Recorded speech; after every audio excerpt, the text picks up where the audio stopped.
2026 is going to be an awesome year. We got some pretty cool stuff coming up. First off, we got Foundations of Recovery. This is our flagship program. We're starting it in January. This is for anyone, man, woman, or couple who wants to come and reclaim their heart from shame, trauma, and betrayal. We start off with an education on all sorts of principles, give you the common language. We feed you from a fire hose in terms of all things recovery. It is such a great start to recovery. And we get at the roots of things, Tyler. This isn't like any other program. Like, this is our healing journey in process, and Foundations is where we begin. If you look at the value that you're getting there to kick off a good recovery with all of the right education, all of the right language, and a team to get you started while also being directed by Brannon and myself through the whole process, what a deal. So if you're interested, if you're struggling, if you've been wanting to do something for a long time, jump into this. This only comes around every so often, and we would love to have you there.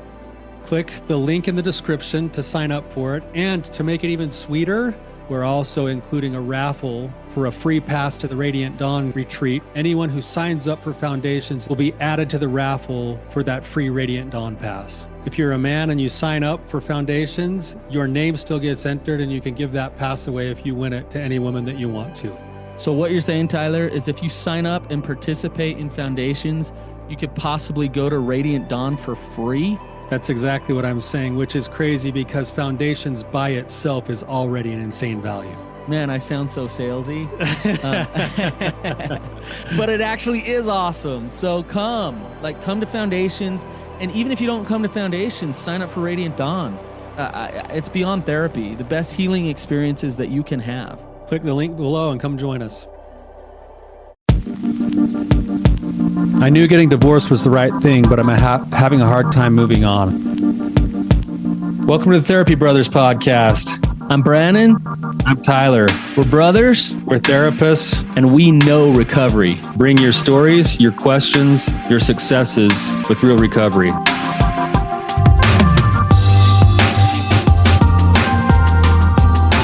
Hey, Tyler, you ready to have some hard conversations? Let's do it. Let the Therapy Brothers podcast begin. What's up, Tyler? Brannon, how's it going, man? It's going good. It's actually going really good. Good. I'm glad to hear that. You know those days when you wake up and it's just like, you just feel motivated? Yeah, those are few and far between sometimes. I know. Like, can I bottle this up? Like, I already went. I worked out. Like, I went to bed early last night. Like, just hitting my daily charge, feeling alive. So good for you, man. Yeah. Well, I before we get started, I owe our listeners an apology from last week. We usually record Mondays and Wednesdays, and being the tech guy between the two of us, we went to load up to go record on Wednesday, and somehow I got kicked out of my own account on my own computer, and I couldn't figure out how to get back in. Yeah, so, we were sitting here just like trying to do it, and like after a while I was like, forget it. We're gonna have to get somebody who knows what they're doing in here. So apologies for last week. We should be back on schedule here Mondays and Wednesdays, but that was my bad. Yeah. Hey, you're doing great, man. You're doing the best you can. So just keep it up. That's all I can do, man. We probably ought to get you to take over the tech duties. Oh yeah, that'd be a great idea.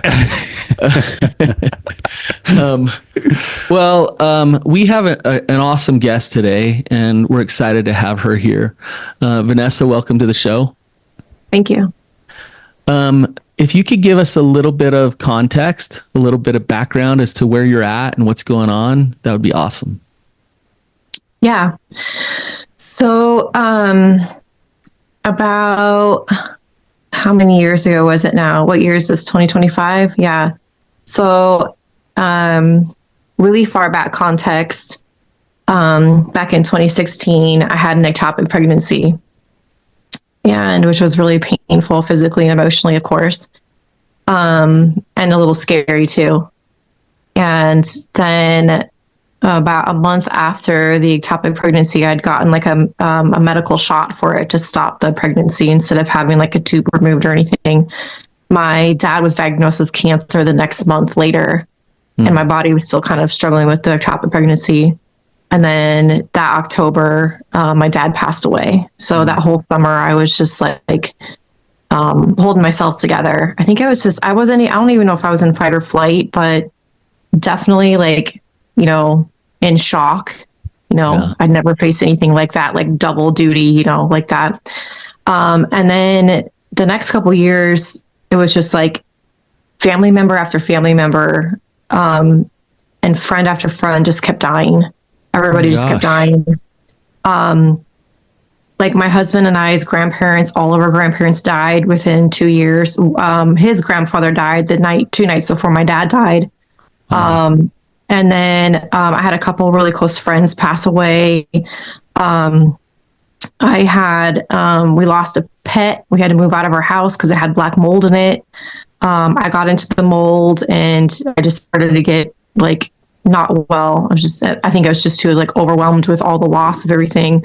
And then it was just like, major life event after major life event. And my husband hit a tree on a tricycle in 2017.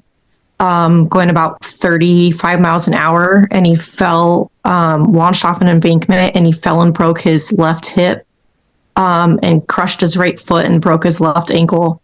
So he was then on the couch for about 3 months in boots and not able to move or walk very well. So I'd assist him with a lot of things, and he was our main breadwinner. I was so stressed out. By the time he started walking, I unfortunately had lost my job at that time. Like I had to take one of our pets to the vet because she had a split tongue and it looked like she got in a bad fight. You guys, it was insane. Mm-hmm. I was holding it together as best I could, and I thought I was doing okay. But then I started not to be able to sleep well at night. I would wake up panicking and just fight or flight. Like I could not turn off intrusive thoughts. So then my body started to like kind of have like hypoglycemia type reactions and things like that. I wasn't able to eat very well and literally just kind of shut down. As soon as my husband was able to start walking again, my body shut down. Mm-hmm. And I've been kind of like in this free shutdown mode for years. And I thought I had cancer. I thought I had Lyme disease. It actually looks like I might have Lyme disease. And now since my body's been in fight or flight for so long, I have to like put it back into dormancy. It's kind of like cancer in a way. So, but with chronic stress, things, your immune system won't, get back online. So anyway, went down a lot of rabbit holes and a lot of trails. I've learned a lot. I kind of became my own practitioner and everything. But my husband checked out. He could not handle the fact that I wasn't able to perform. I wasn't able to go to work very well. I really rallied for a couple of years, and I just got sicker and sicker. And then I got more more stress because he was very verbally abusive to me. And it just got worse and worse, and his criticisms, and he got just more and more distant and more distant. Started using marijuana for the pain for him. And I was just, we were just so focused on him that we just didn't have a chance to focus on my healing or my health or anything like that. And he kind of just left me in the dust, honestly. And then I started seeing some things that I'd seen before in our relationship, which is little bits of porn, little bits of looking at women online. And I confronted him about it one day, and he didn't really say much. He just started getting teary and was like, this is all so hard and blah, blah, blah. And I think he was seeing someone at the time, but he wouldn't tell me about it. He called for a separation in 2018. We moved out of our apartment and we weren't living together. I moved in with my mom, and he went to live in a friend's house in their basement. And then about 3 months of that, Christmas time came around. He decided that he had this kind of like a come to Jesus moment. He was smoking weed, I guess, and started reading 1 Peter 3 or something like that, and decided that God was speaking to his heart. And so he moved in with my mom and I at the apartment.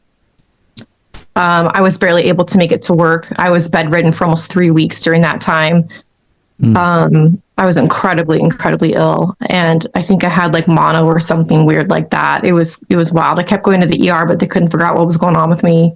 And I was researching like crazy, which probably didn't help my nervous system at all, but, which I'm not, excited to admit, but here we are. So, and And then, so we bought a house, and the house had mold in it, and it was awful. It was terrible. We had to gut the entire house.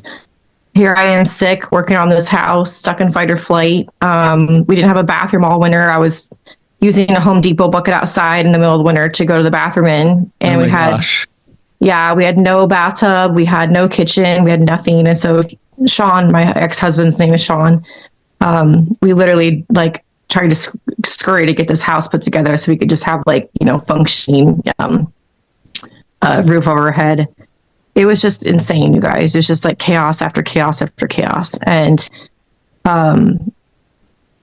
Sean was having affairs at the time, and I didn't know it.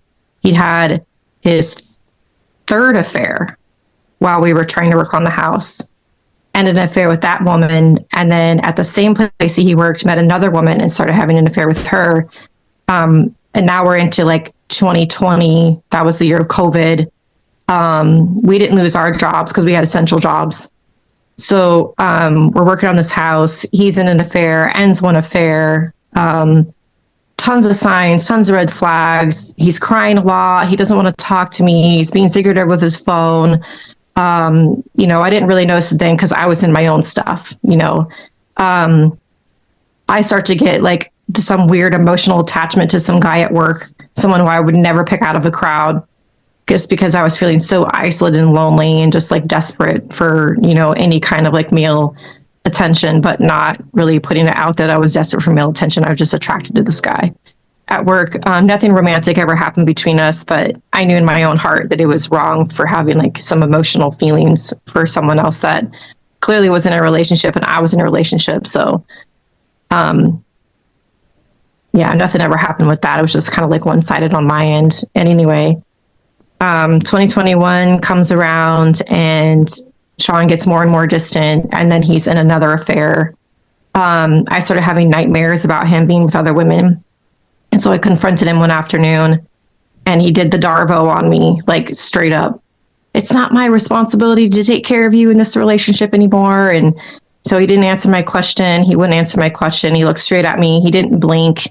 All the usual signs that people would give if someone's lying, right? Like they'll blink, they'll look away, but he went straight into blaming and attacking me and pretending to be the victim in this situation. And I let it go because I believed him. And turns out that he had been seeing this girl for a couple months before I asked him that question. And they'd been, at some point, started having oral sex and then full sexual intercourse by the time the end of the summer came around. And she was married and had 4 children. So by the time I found all this out, like I was panicking on a daily basis. I was having panic attacks and a lot of anxiety. Couldn't sleep. Sean was very mean and distant to me. He sat me down one morning after I had desperately tried to get his attention with some lingerie and something that looked kind of cute. And he just started yelling at me and sat me down and was like, I don't love you anymore. I don't even like you. I love you as a person, but we're done and you need to move out. And I was like, okay. And his mom lived on the property too. At that time, she had moved in. And so she took a lot of his attention, a lot of his energy when he was home. And she didn't know what was going on, I don't think. But apparently his brother knew what was happening, and so did his dad. So the betrayal was kind of, for me, at some point, like, triple fold betrayal. Like family members knew what was happening and no one told me what was going on. Yeah. Or that Sean had mentioned that he met someone and it's a soulmate, right? Like what they all say when they're in affairs. She's my soulmate. She gets me. She was there for me when I needed her. You checked out, Vanessa. You were dying. You were sick. You didn't want to live anymore. It's like, yeah, when you feel that ill and you're that stressed out, you don't want to live anymore. I was just praying to God on a daily basis. Like, if you wake me up in the morning, you have a purpose for my life. So it sounds dramatic, but that's the honest truth. So I wanted to reconcile with Sean because obviously I was like super scared and I still loved him. I never stopped loving him. I still love him even today, even though I don't like who he is. I still kind of love parts of him. And I did that attachment thing that people go through when betrayed spouses go through, that intense attachment that you get. What's it called? It's like a anyway, it's not a hyperfixation. It's more of like almost like there's a term for it and I can't remember it. Anyways, it's a popular term in like the affair recovery sort of platform group. I'm sure you guys know of it if you heard it, but it was awful. I was attacked spiritually, physically attacked in the night. There were several nights I was staying out in our RV in between Sean's on and off affair with this other woman. So I felt like I was contending with her for his time and attention. And so we weren't really sleeping in the same bed every single night. And this went on for months. And I didn't have the guts enough to just like, you know what? I mean, I even moved out a couple of times and then would come back. And I couldn't leave for good. And I knew deep down in my heart that this is very unhealthy, but I was so traumatized and so scared that I just kept coming back for more, like thinking that it was going to change, and it was never going to change. Sean did not check himself into any program, no recovery program. I was the one who checked us into a counselor, who looked up affair recovery and got us all sorted out with that. And I was rallying like hard. I was really rallying. He was done with me. He was like, F you. I hate you. He was so angry with me because I was so ill and I could not function, and so bitter that he treated me like his worst enemy. And that was traumatizing in and of itself. So I was just praying all the time and asking God for strength. Like, what do I do?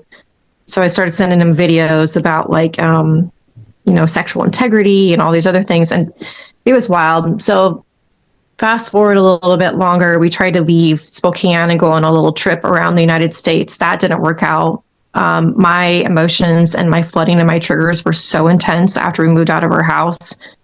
Sold our house and we went to go travel, and then I couldn't stop exploding. I literally could not stop. My nervous system was so shot. And then if I had a mental or emotional breakdown, he would yell at me, or he would just stand there with his arms crossed looking at me. Sometimes he would tell me things like, look how crazy you are. You're a narcissist. You're this, you're that. It was ugly. So eventually I said, I'm going to leave. And he brought me back up to Spokane, Coeur d'Alene area. We were around the Boise area in Idaho. I don't know if you guys know where that is. We were about 9 hours out. So he drove me back to Coeur d'Alene and dropped me off at my friend's shop apartment. And then we were separated for probably a good 3 solid months before he decided that he wanted to rally for the relationship. But it wasn't in a way that seemed like was going to work. Because by that time, I had educated myself pretty well. Like, he needs to be in his own recovery, and he wasn't doing his own recovery. And you guys, the biggest reason why I left wasn't necessarily because I couldn't handle it anymore. I think the biggest reason was that I asked him, I was like, why aren't you in talking with a therapist? Why aren't you in some sort of kind of therapy? And he said, well, I'm just not ready for that. And then basically it came down to like, well, I shouldn't have to do that because I said, I'm sorry. And I stopped the bad behavior. Right. We all know what that means. Yeah. So you left. How long ago was this? That was in the spring of 2022.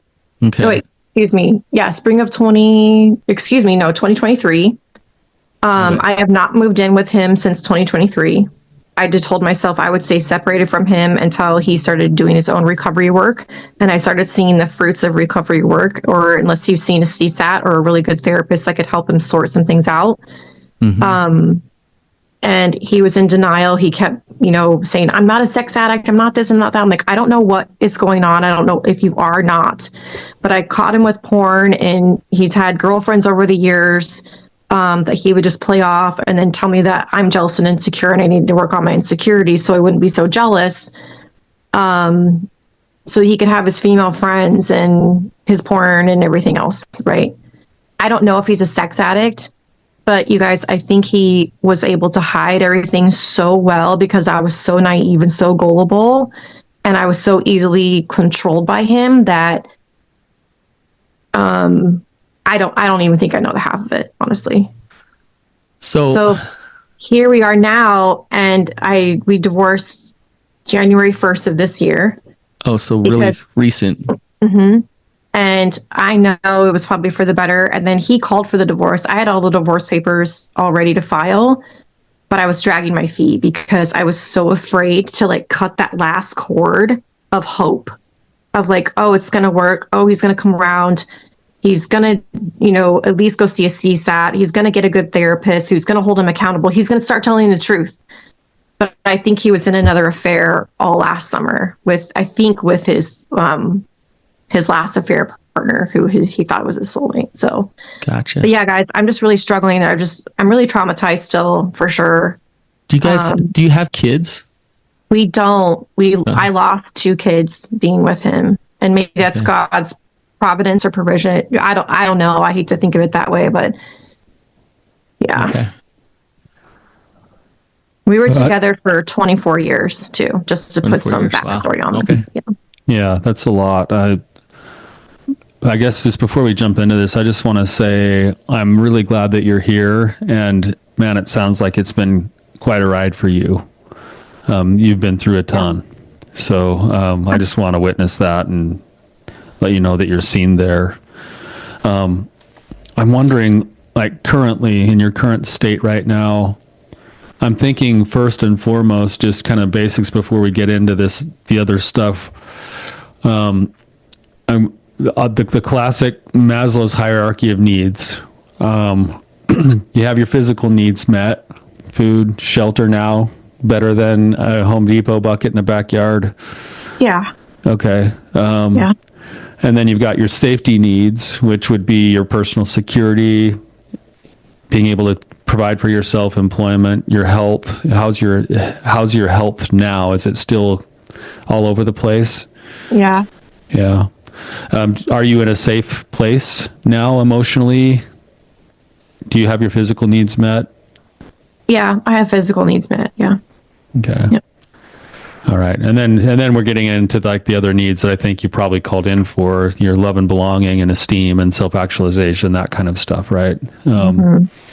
But it sounds like you've been in it for so long and so many years that your body never did get a chance to actually slow down and catch up to the wave of stress that came through all of those deaths and loss and your pregnancy and plus your husband's problems.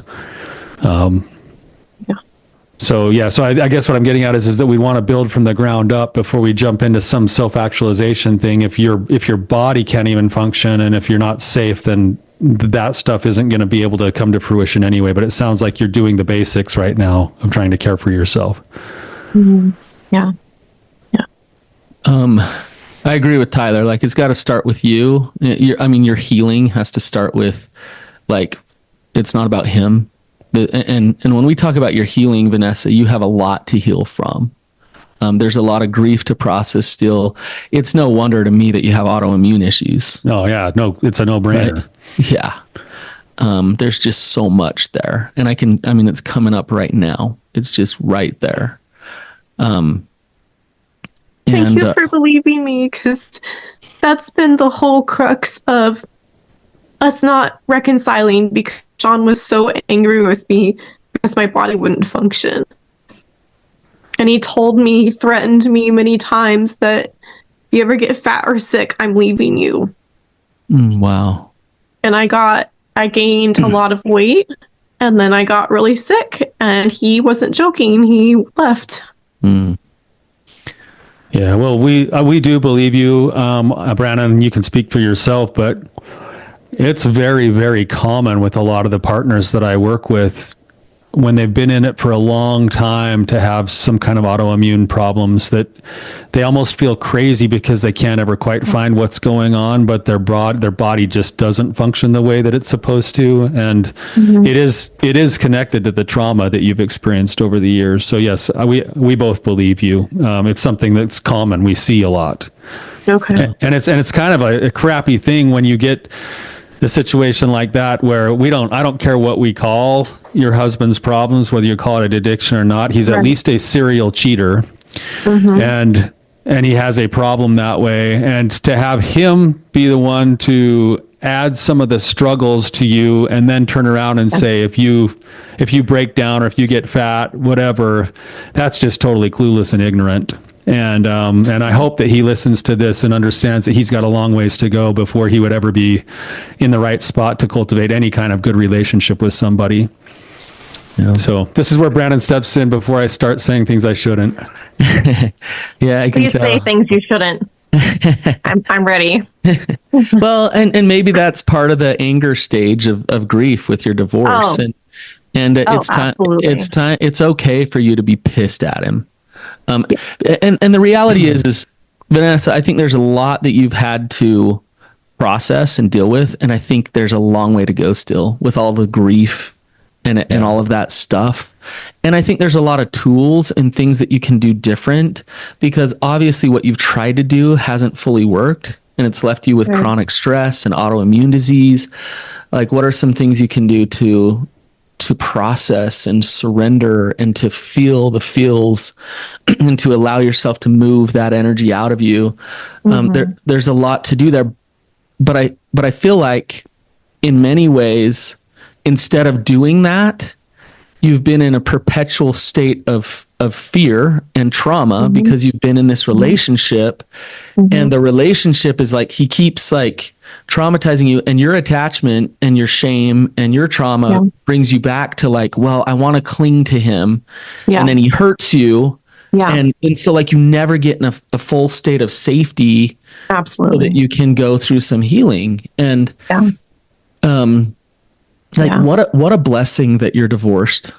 Like it really truly is. I know that like there's part of your heart that hurts, but what a blessing that you're divorced.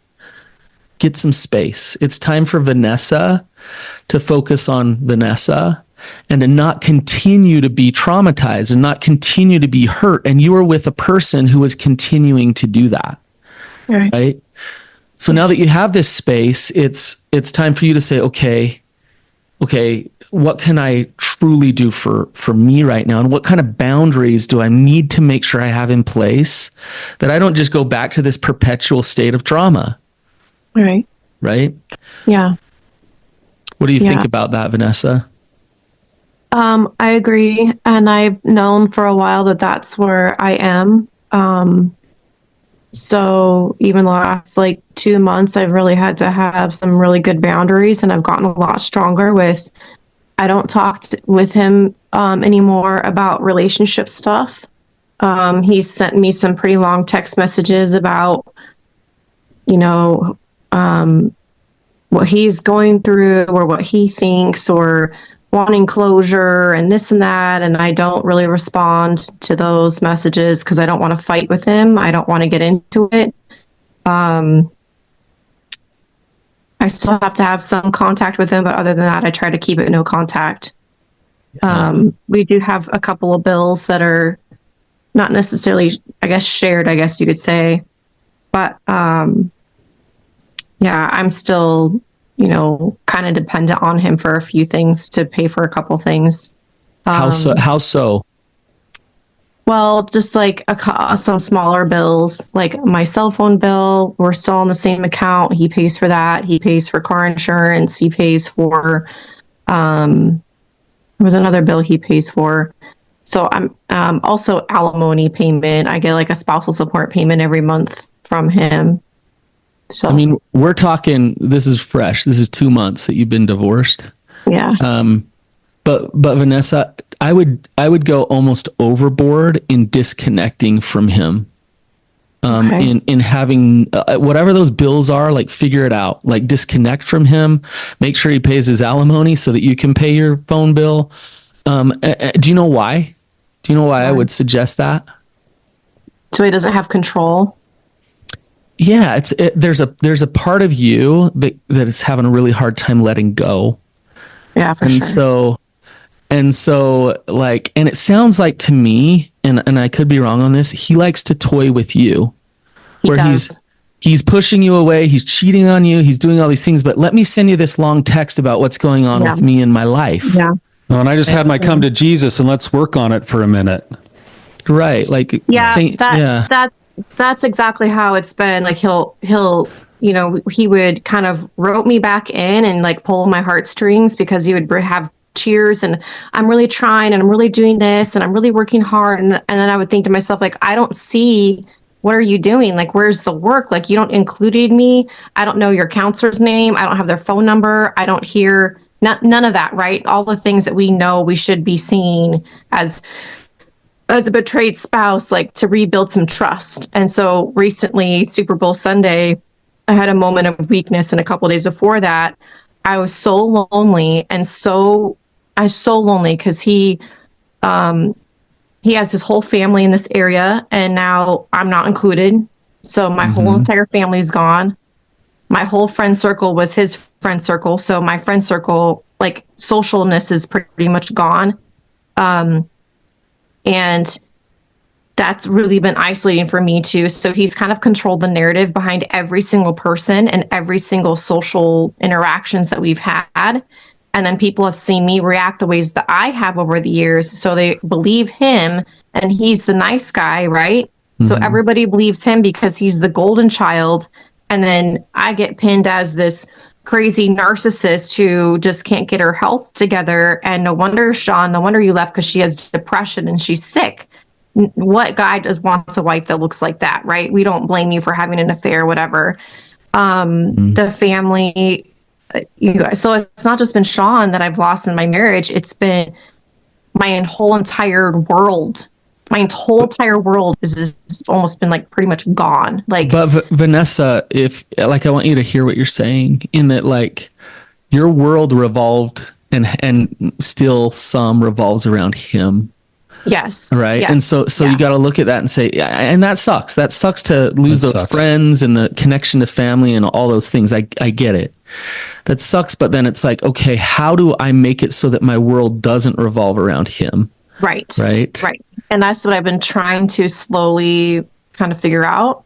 But I think what keeps happening with me is just like these little tiny ties or connections that I have with him. And unfortunately, I have pets that live with him. And I took the pets and they came to live with me in my mom's apartment a while back, but then it didn't work out. I was going to have to shell out a lot of money that I didn't have just to keep them. And he offered, he's like, I'll hang on to them for you if you want until I was like, yeah, until further notice, here you go. So I've really done a lot better, but anyways, like the roping and coming in back and forth, he kind of like will come in and out of my life. He's gone on 2 vacations and then went on a road trip. And then I knew we were divorced and I'm not going to be invited or go, right? I'm not going to expect to go. But it was really heartbreaking for me because one of them was a family vacation and that's been planned for 3 years. And I wasn't, because of him, I didn't get to go. That was recently, and it just wrecked me. And then a couple weekends before that was Super Bowl Sunday. I reached out to him. I was like, hey, if you're doing anything, you have any plans, I'd love to come hang out with everybody, just for something to do. Wasn't because I really missed him or wanted to see him. It was just mostly because I was trying to make sure that I wasn't alone and lonely. And he said, yeah, that sounds good. He's like, I'm not opposed to hanging out with you. And then he was basically like, okay, that sounds good. And then Super Bowl Sunday comes around and I don't hear anything from him. And I kind of figured I'm not an idiot. Like, okay, he's ghosting me. And he did. He left town and I wasn't mad about that. It's just that it was 9 degrees outside and the cats that I have that live with him, they're in an RV. And if it's 9 degrees outside and my pets are in an RV by themselves, I had this conversation with him at Christmas, like, please just let me know when you're going to be out of town. And leave the RV open so I can at least go take care of the cats because they need to be taken care of or checked on. It's just that simple. And he made a huge deal about it both times. He gets really defensive and he gets really mean. And then he blames me for things like, Sean, that's not what I'm asking. I'm just asking you to have some common courtesy for the cats and for me. That's it. So novels of text messages after that. And it was like betrayal all over again. It was like, it triggered that wound within me. So yeah, I hear you on. He's definitely like toying with me and it just sends me for a loop. And I had to go out there yesterday to pick up some things that I requested from him. And I asked him if I could have some camping gear and a couple of other things. And he said, yeah, So I know he was home, and I didn't see him. He didn't come out of the RV, and I didn't go knock on the door. He offered to leave while I came to visit the cat. So he's also, I think, been told to have like very little contact with me from his therapist, because he's playing the victim card, which is she's abused me, she's done this and that and the other thing. And I'm just like, oh geez, Good. whatever. Like, Have his space. That'll be a blessing for you. yeah. Yeah. It's kind of interesting. You know, I'm kind of going along with what Brannon's saying and hearing this, even as you're checking in on all of this, like you can even hear it in what you just shared. Like, oh, there still is all this messy stuff that has to be navigated. And there's still this attachment that you're wrestling with yourself. Brannon, do you remember, this is going to be really weird. I promise I'll try to tie it in here, but, do you remember like playing like roller hockey across the street from our house when we were kids? Oh, I dominated. I was so good. Yeah. I remember the first time we got rollerblades, we started trying to learn how to rollerblade, and then we started playing like street hockey with all the neighborhood kids. And occasionally, you know, you'd get going too fast and then you'd fall and just like get a massive raspberry, you know, like one of those, like, it's not just a bruise, but it like a scrape that becomes a massive scab on like your legs or your elbows or something. As we're talking, the image I got was this, that going through the hell that you've been through, you've basically fallen and gotten road rash across your whole body. And as that thing starts to heal, it's kind of its own weird blessing and curse, but the body knows how to heal itself by scabbing over. That scab then starts to shrink itself a little bit at a time as the cells heal themselves, but then the body starts to itch and it wants you to scratch. And so I don't know if you play this game or not, Brannon, but you'd have this big scab and you'd start to feel the loose parts and you'd want to pull them off, but you don't want to pull them off to the point that you bleed. Right? Right. And then you pull it too hard and then you bleed, and eventually you reopen the scab over and over and over again. Even though scars. And what it does is it actually takes longer for the body to heal, and it makes the scars bigger and deeper. And I kind of feel like emotionally I'm hearing this same process go on for you right now. There's so many wounds, and the place where you're trying to find the healing is continually pulling you back into that orbit of him. It's almost like can't help yourself. You can't help yourself, and then you're pulling that scab off again and going like, oh, why I'm bleeding again? Like, damn it. Like, Yeah. what the heck? And I think what Brannon's going, I think you're on the right track, Brannon, is what can we do? Some of these things are going to naturally have to be a process. Some of them, we can't avoid them being a process, but what are the things that I have control over that would get me as much space as possible so that I could maybe put a Band-Aid and some Neosporin over the top of that thing so I don't keep scratching it, so I don't keep pulling at it, because that's actually extending your process rather than allowing you to kind of go through this difficult pocket of, man, I'm in no man's land right now. Yeah. Like emotionally, physically, even where I live, maybe, man, I keep turning back to the place that at least felt some kind of safe, because it's what I knew, even though really what I have ahead of me is a whole new wilderness to go explore. Yeah. Does that make sense at all? I've been in the wilderness. Oh, absolutely. Yeah. Absolutely. I definitely know that I'm a whole lot stronger than I've ever been before up until this point. I don't feel strong most days because I've been so much grief and so much emotional, mental pain and whatever. But for example, he texted me randomly like last week, and he was like, "Oh, I saw you at the grocery store and sitting in your car. And I was going to come over and say hi, but I told myself that I'd go into the store first, get what I needed, and if you were still there when I came out, I'd come over and talk to you." He's like, "But when I came back out, you were gone." And then he says, he's like, I should have come over and talked to you first. And that was it. I didn't respond to that message at all. When he sends me messages like that, or something that seems like it's kind of trying to rope me in, or I don't respond to those things. I only talk to him about pets if needed, or financial if it's needed. And that's it. But Vanessa, I'm just going to be kind of direct with my thoughts, and what I'm thinking is, what is and why is the reason a beautiful, powerful, smart woman like Vanessa is showing up so desperate and settling for scraps? And I understand the grief. It sounds like you've been through hell and back, but I would guess that there's something even beyond that, something about your childhood, your trauma, that says it's okay. Like it seems like you can't see beyond him, that you're having a hard time realizing that you can build other relationships, you can create life that you want, it can be beautiful, and like F him in a way. Like, and I'm sure like we can forgive him and all that. That's what I mean by F him. Oh, well, I don't know. Some days I can, some days I can't. So some days it's a good F him, some days it's not so good. Right. So, but for you, like, look, my life is not his for the taking anymore. Yeah. My emotions, my spirituality, my okayness, like I'm freaking awesome and I love myself and I am deserving of love, actual love. And it doesn't feel like you know that. It doesn't feel like you believe that. I try to tell myself those things because I've listened to the podcast and I've read the books and I've been to the counseling and I've gone through the things, and I've been a churchgoer my entire life off and on. And so none of those ideas or concepts are new, and you're not the only person that's, told this to me. Like, you need to find your power. You need to take your power back, take all your energy back and stop giving it. And honestly, I mean, really, truly, you guys will know exactly why this happens to people like me.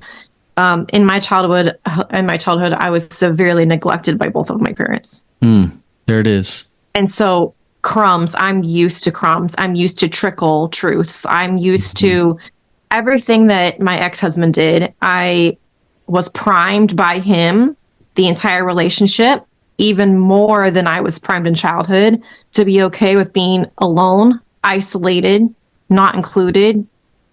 I mean, my parents did love me. I know they did. And they did the best they could with the knowledge that they had. But also my parents did not engage with me on an emotional level, hardly ever. And so when Sean came along, it was like this breath of fresh air for me, which was, oh my gosh, like, you pay attention to me, you listen to me.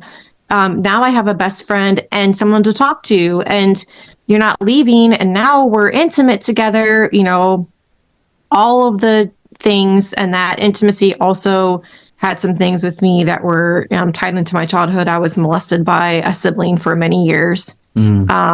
Which is really hard to deal with or face. And I've done some EMDR work with that, and I feel pretty good about that. But those wounds from my childhood, you guys know how betrayal trauma works.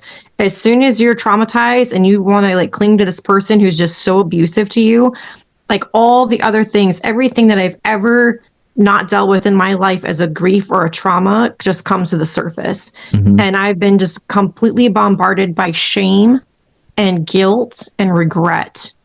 I mean, there's a lot of other parts to my story that we don't have time to talk about.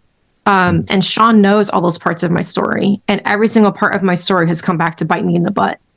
And I told him those things in confidence, but in betrayal trauma, he's like, it was your dad, it was this, it was that, it was that. It was like, no, it was you.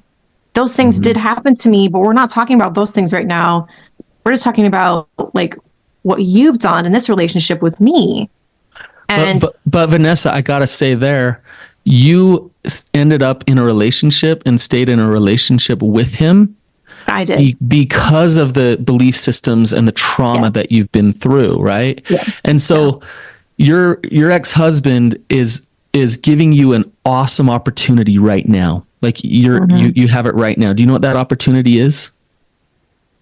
Really just, I think, accountability, and also learning how to walk away from people that don't give me what I deserve. They don't give me what I deserve. I've learned good boundaries. I mean, there's lots of things, the opportunities that he's given me. I did not have good boundaries with Sean because I didn't have good boundaries with myself. I didn't know how to stand up for myself.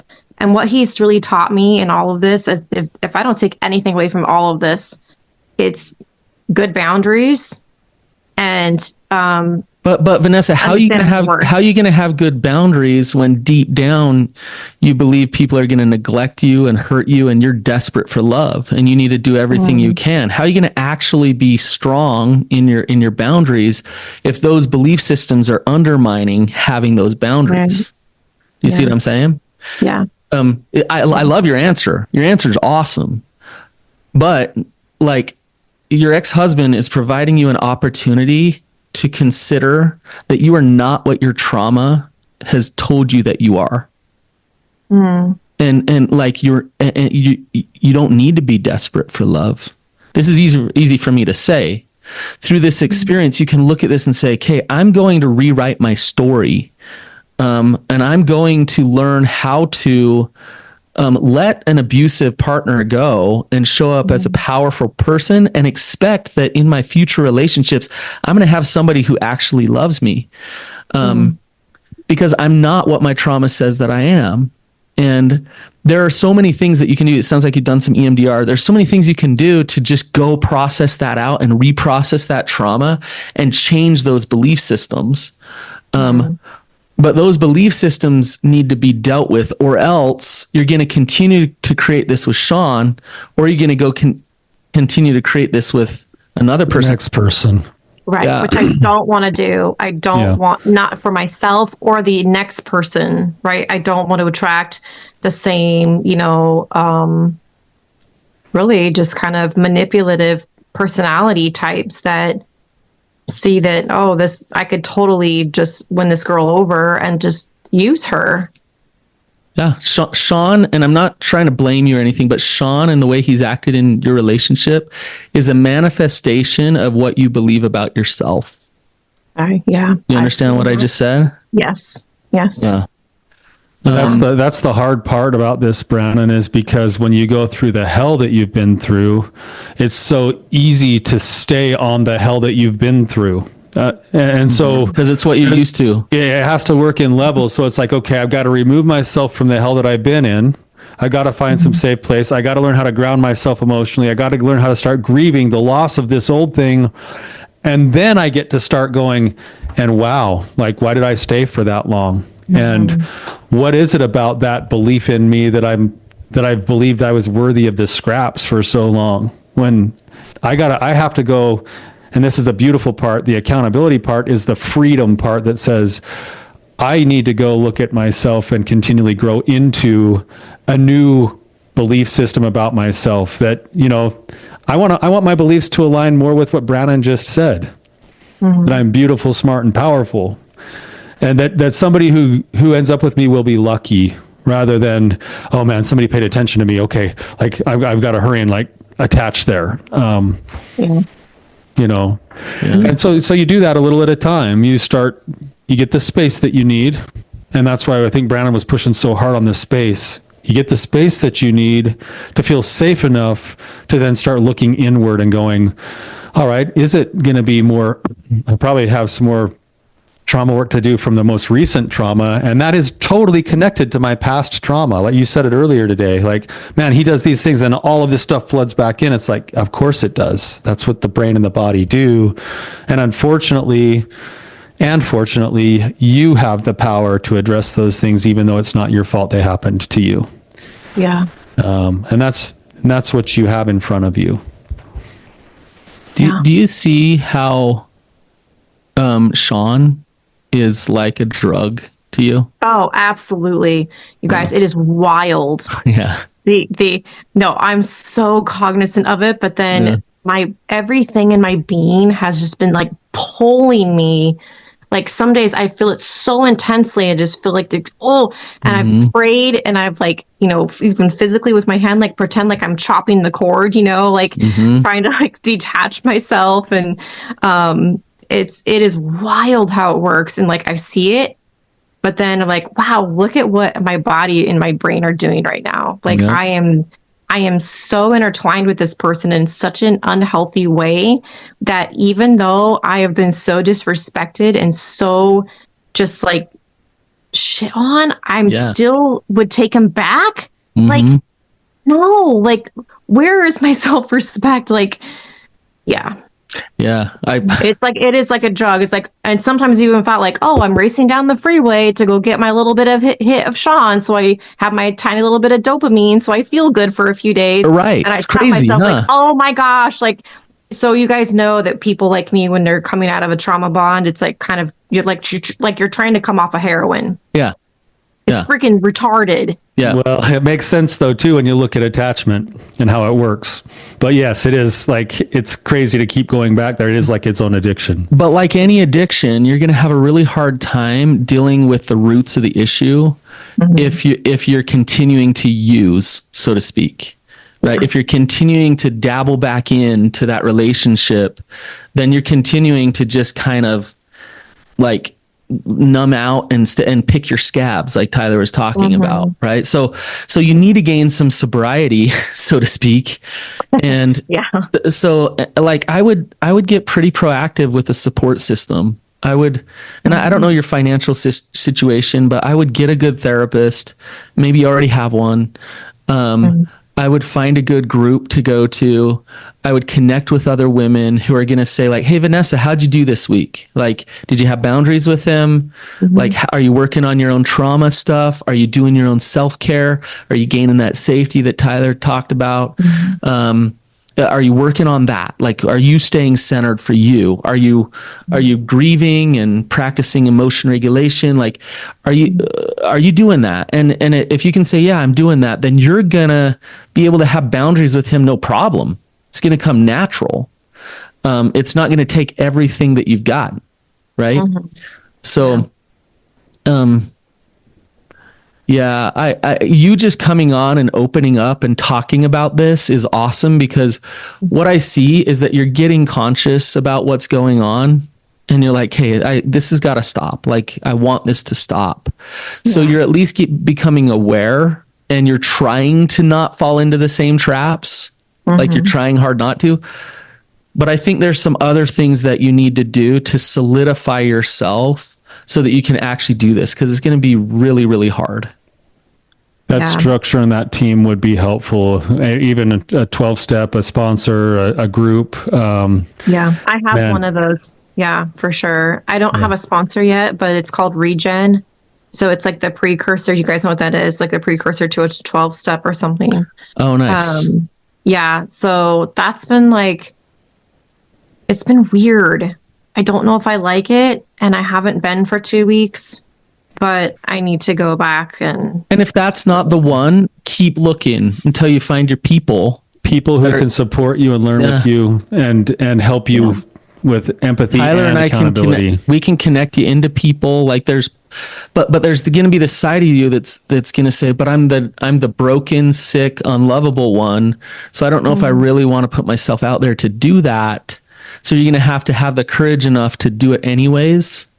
Yeah, I definitely don't have like the broken, sick, unlovable one, but I think like, because I really do want to get well. I do want to get better. I don't want to have this toxic love addiction with an abuser anymore.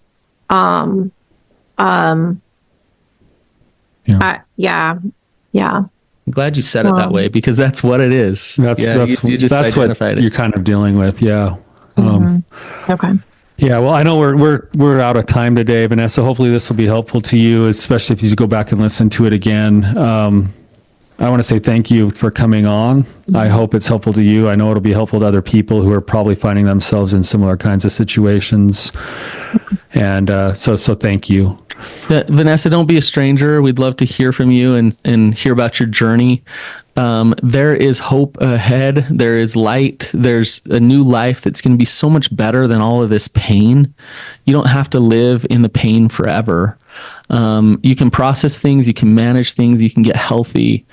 And I believe that you will. So just take one step at a time. All right. So thank you to our listeners for being here.